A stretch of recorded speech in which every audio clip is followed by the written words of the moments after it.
a gente ainda discute tudo isso a partir do exótico. E existe o processo do apagamento. Quando eu digo o exótico, o folclórico, a própria identidade indígena do território paraense, ela ainda é trabalhada sempre no distanciamento e nunca no fazer político, nunca na sua identificação política, para entender como isso funciona. E se a gente for olhar, são dois processos de apagamento histórico muito similares. Por exemplo, o sobrenome Silva. Eu não sei se as pessoas sabem, mas o Silva, por que a grande maioria dos Silva, por que existe tantos Silvas no Brasil? Porque os negros, quando eram escravizados eram tragos para o Brasil, trazidos, não sei, esqueci agora o termo correto, quando chegava aqui, o sobrenome deles precisavam ser apagados. Eles precisavam receber um sobrenome português. E, para poupar trabalho, Silva. Então, fulano, Silva, vai. Ciclano, Silva, vai. Fulano, Silva, vai. Então, tu percebe que existe um processo aí de apagamento histórico que a gente não conhece a nossa ancestralidade. Eu morava em Concórdia do Pará, a cidade no meio do território paraense, né? A minha família, a minha mãe, tu olha ela reúne todos os fenótipos indígenas, todos os fenótipos indígenas. Eu herdei alguns fenótipos, como o cabelo liso e grosso, por exemplo. Mas a minha mãe reúne todos os fenótipos, mas a minha mãe não conhece a etnia de origem dela.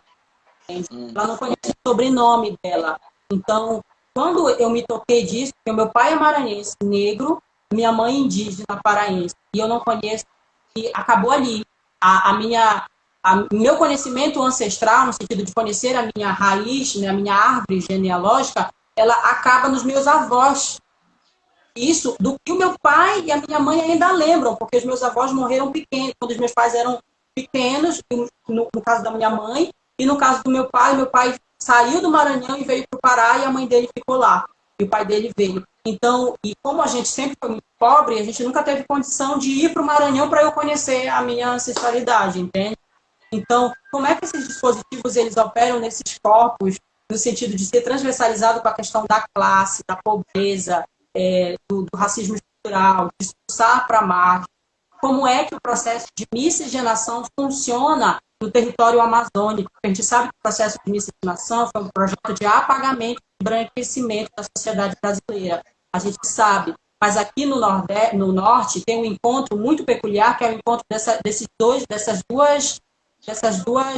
recortes, né, que é o recorte indígena e o recorte negro. Então, quando esse processo se encontra e a gente nega a identidade indígena, ocorre um outro processo, um processo de apagamento dentro do processo de apagamento, entende?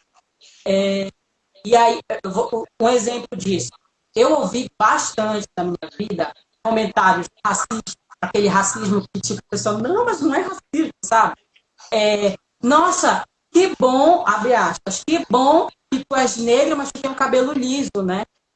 Aí eu, tipo, amada, vamos lá, vamos entender de onde que vem esse cabelo liso. A minha mãe, indígena, é um outro recorte social de apagamento. Eu não constantemente me perguntava se eu alisava o meu cabelo. Tu alisa, não, mas tu alisa. Não, meu cabelo é natural. A minha mãe, aí tinha que. E por que eu tenho que explicar? Começa por aí, né? Por que eu tenho que explicar? Mas mesmo assim a gente ainda precisa justificar. Entende? Que não é um processo de embranquecimento nesse sentido que a gente entende o processo de embranquecimento, a gente não pode negar esse processo, mas a gente não pode apagar a questão indígena nesse processo. Então, o racismo, ele opera aqui na nossa região amazônica em várias instâncias e nessa instância também. É por isso que a gente tem batido, que eu digo, alguns afro-amazônicos que estão discutindo essas pautas, a gente tem falado bastante sobre compreender como que a negritude se organiza e como que o processo do racismo opera nos corpos negros dessa região, da região amazônica, entende? E aí a gente precisa primeiro bater o pé e dizer que sim, tem negro na Amazônia, começa por aí, né? Porque quando a gente fala de Amazônia, automaticamente as pessoas já remetem aos povos originários, são os indígenas, mas não é só sobre isso. Tem um livro do Vicente Salles, que é O Negro no Pará, que fala que tipo, 1600, que foi o processo de colonização, mais ou menos uns quase um século ali de 500 anos não, né? 50 anos, quase um século ali depois que o processo de colonização chegou no Brasil, já existiam negros tragos lá da África para o Pará. A região amazônica reúne 150 territórios quilombolas. Isso, enfim, mas o negro está para além do negro quilombola, mas é um dado estatístico, né? Aqui na região amazônica reúne 150 registrados, começa por aí. Então tem toda uma trajetória do corpo negro na Amazônia que ela é apagada historicamente. A gente não ouve falar nos livros de arte e que os próprios corpos negros da Amazônia não se reconhecem enquanto negros. Eu, inclusive, só passei a me reconhecer efetivamente falando muito recente, entende? Sim. Bom, complexo.